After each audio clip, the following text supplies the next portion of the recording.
Okay, here's where we left off last time. So we have our basic building shape. One thing I want to do before we get to the windows, I'm going to go ahead and move to the bottom. Make sure you're in edit mode, face select this bottom face and then hit delete. I'm going to delete this face and that'll hollow out the building. Because I really don't need that bottom, and then when we add in windows and doors, if we wanted to, we could actually make them see-through to see into the building. With this model, we're going to keep it very low poly, so I'm not going to add anything inside, but I'm just going to go ahead and delete that. Now, for the windows, I'm going to go back to object mode. There's a couple different ways we could do this, but I'm going to go back into object mode. I'm going to make a whole new cube to start this. So I'm going to hit 1. And then I'm going to do Shift A. I'm going to do another cube. And we can see that the cube's going to be way too big for a window. But so first I'm going to grab it and kind of drag it up here beside it just to get a reference of the building size. Then I'm going to hit S to scale. And I'll scale the entire thing down initially. Then I'm going to hit S and then just Y. And bring this down. I'm going to move it over here kind of towards the front of the building, hit SY again. There we go, I think that's going to be a good size. Now I'm going to do SX and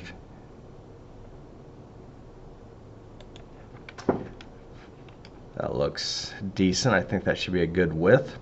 And then it's a little tall, so SZ. Okay, I think that's going to be a decent size. Let me bring it to the front of my building again. And then I'm going to do G and X. And yeah, I think that's going to be a decent size. Alright, so now I want to actually make the window. So to make the window, I'm going to make it a 2-pane window just like these. First, I'm going to go ahead and do that little ridge down at the bottom. So I'm going to do a loop cut. So Control R, click, drag down to make that little ledge. Then I'm going to go into face mode, select that ledge, drag it out a little bit, so E to extrude. I'm going to confine that to the Y-axis. Okay, that should be good enough. Now I'm going to do the inset tool. So the inset tool is over here. I can also just do I on the keyboard. So I'm going to select this face, hit I, and then I'm going to inset the window like that. And then I'm going to E extrude on the Y again, but this time I'm going to drag back in just a little bit. Okay, so that makes my window frame and the window set in. Now I just need to do the bar going across. So to do that, I'm going to do a couple more loop cuts.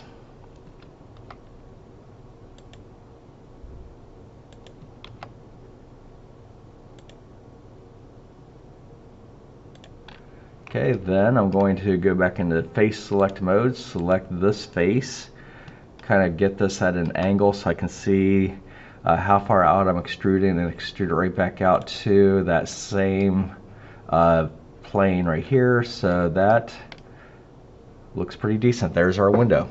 So now I have one window. I'm going to go back into object mode. I'm going to grab it, position it. I'll go ahead and position this one up here. Then I'm going to look at it from the side. So 3 or Alt 3, depending which side you want to look from. I'll grab it, confine it to the Y, bring it back in so it's set partway into the building. Okay, that should be good. I'm going to go back to 1. Now I'm going to do Shift D to duplicate it. X to make sure I'm only dragging on the X axis. Shift D, X, Shift D, X.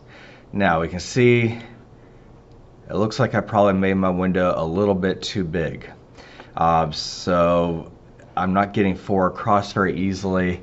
If I go back to the original and scale this on the X, notice it's not affecting any of the other building or other windows. Let me delete these, and then I will remake them. This is where it's important to actually make sure that you are getting it to the right size first before doing all your duplicating. Okay, size-wise that looks better. Now I just need to kind of adjust these.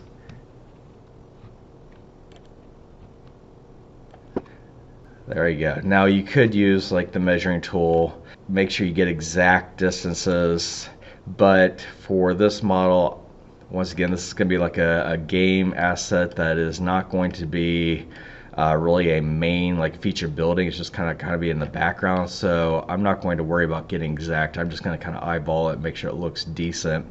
Now that I have all of those, what I'm going to do is I'm going to hold shift as I select all of them, do shift D. This time I'm going to hit Z so I can only drag down, and there we go. Now I have my second floor windows. And then I can do the same thing for the bottom ones, selecting just these two, shift D, Z, and drag those down. Now something I probably should have thought about before duplicating all those was adding the styling, the shading. So if I go to shading and I select this window, we see it has no material, so I add a new material and I'll leave it white so it's basically the frame. Then I'm going to add another slot. And then for that, I'm going to create another material. This time I'll make it kind of a bluish color, but I'm going to make it very smooth so it's very reflective. And then I'm going to go into edit mode, select that pane, apply that material, select this pane, apply that material. Notice even though I duplicated this one to make all my other windows, applying those materials is not applying it to all windows. When I created these, I did not use Alt D, I did Shift D. Had I done Alt D, it would have created linked objects. I didn't do that. So does that mean I'm going to have to go through now and do every single one individually? Well, fortunately, no.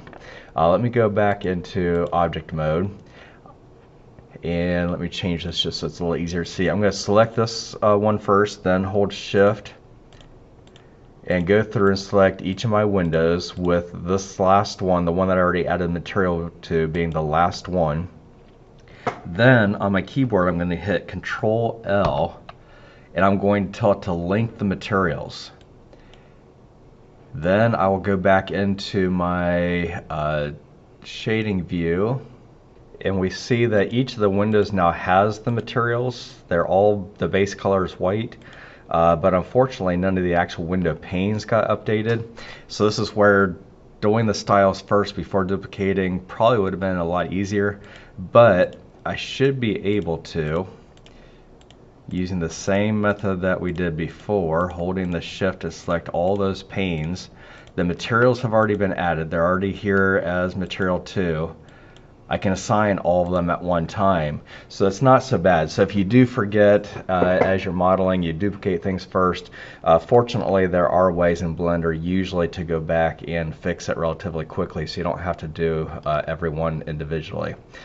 Alright, so now, next video, I'm going to show you how to do the door on the bottom, and then that door that's up at the top of the building as well.